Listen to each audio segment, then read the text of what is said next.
that I'm going to bless the bread, but then I'm going to also break the bread.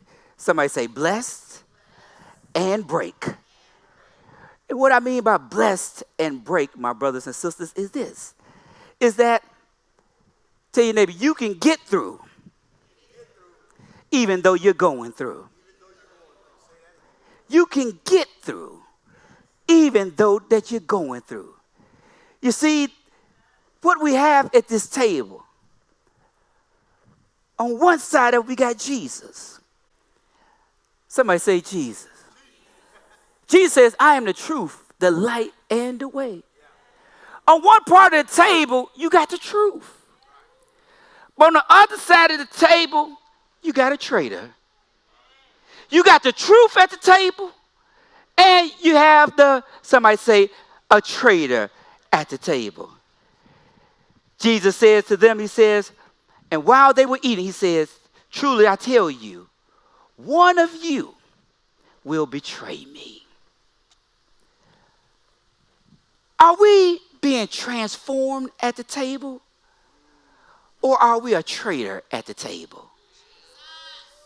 Who are we when we come to this table?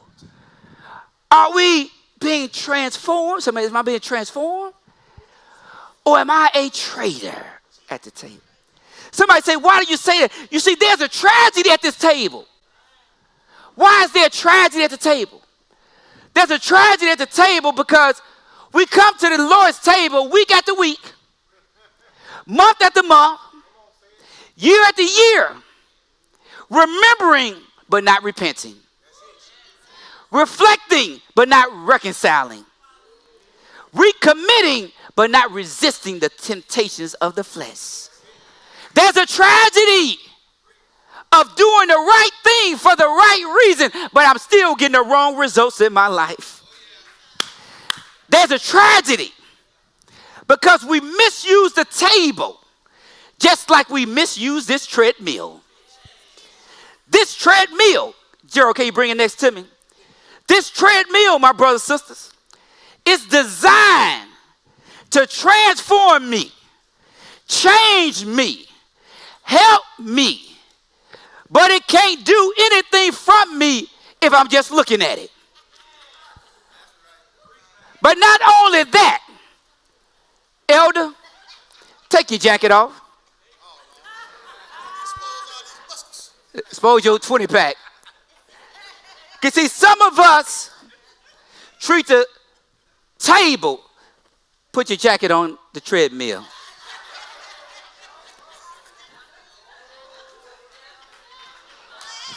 We misuse the treadmill as our closet, as our drawer, all because I'm too lazy to take my clothes to where they're supposed to be. And I'm not using this treadmill for what it's designed to be. That's what we do to the table. This table is to transform us, to remind us, to convict us, to change us, to challenge us, and to make us better. But we keep just looking at it, laughing at it, and just eating from it. Tell your neighbor, I'm not going to be a traitor. You see, we treat this table just like the treadmill. We going 6 miles, we getting a sweat on, and we think we're doing something. But you know what it is? I ran 6 miles. But where did I go? Nowhere. That's how we treat this communion table. We're taking, but we've gone nowhere in our Christianity. We haven't grown. We still got the same temptations, the same habits, and we've gone nowhere. We're breaking up a sweat, and I've gone nowhere. And we go and brag. Give me my phone. I did 6 miles. We post 6 miles. We showing off 6 miles. 13,000 steps. 1,000 calories. Jeez. I'm cheesing, but I'm misusing and I'm abusing what's supposed to be transforming me, and I'm going nowhere. My brothers and sisters, can I tell you what? Can I tell you something, my brother and sister? You see, the activities of our lives have not been altered, have not been changed. We got to check self because we're serving, but I'm still not changing. I'm even giving to the Lord, but I still haven't changed. I'm volunteering, but there's no change. I'm helping, but there's no change. I'm doing all the right things, but I'm just like a dead man with dead bones. I'm a walking dead man. And the Lord says, you got to get off of that treadmill of temptation and get to the table of transformation. Tell your neighbor, leave the treadmill of temptation and get to the table of grace. My brothers and sisters, it's a table of humbling ourselves to God. It's a table of decreasing so God to increase. It's a table for us getting out of the way so God can have his way. My brothers and sisters, our home should be a table of fellowship, not a table of fighting. A table not of bickering, but a table of blessings. Our home should be a table where we are like Christ. We're willing to give up our way to make room for God to have his way. If you get in your way in your house, God is not in your house. You see, my brothers and sisters, as long as I'm getting my way, God is not serving at my table. Ooh, y'all get that one right there? Don't let that fly off your head now. You see, as long as I'm getting my way, God is not serving at my table. Because I'm too busy serving myself with self-righteousness. I'm serving myself with self-pity. I'm serving myself with self-pride. And as long as I'm serving myself, when the server comes to my table, I'm too preoccupied with my cell phone, iPad, and computer.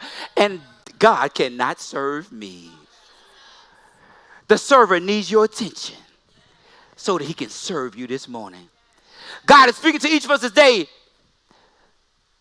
Take a break from debating each other.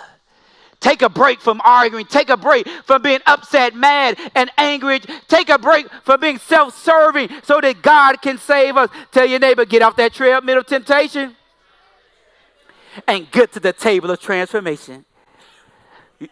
You see, God does not want this to be a table of tragedy. God desires this a table of transformation. You see, it's not about how we take it. It's not about when we take it. It's not about where we take it. It matters why you take it. I'll give you 3 reasons. We're going to be out here and have our own Holy Communion. The first reason is this. Tell your neighbor, I got to reconnect to the reality of God's love. You see, the first thing that Jesus did, he took the bread and he blessed it. You see, he blessed it not based upon our circumstances and our conditions. He blessed it based upon his love for you and I. Jesus believed the word, my brothers and sisters.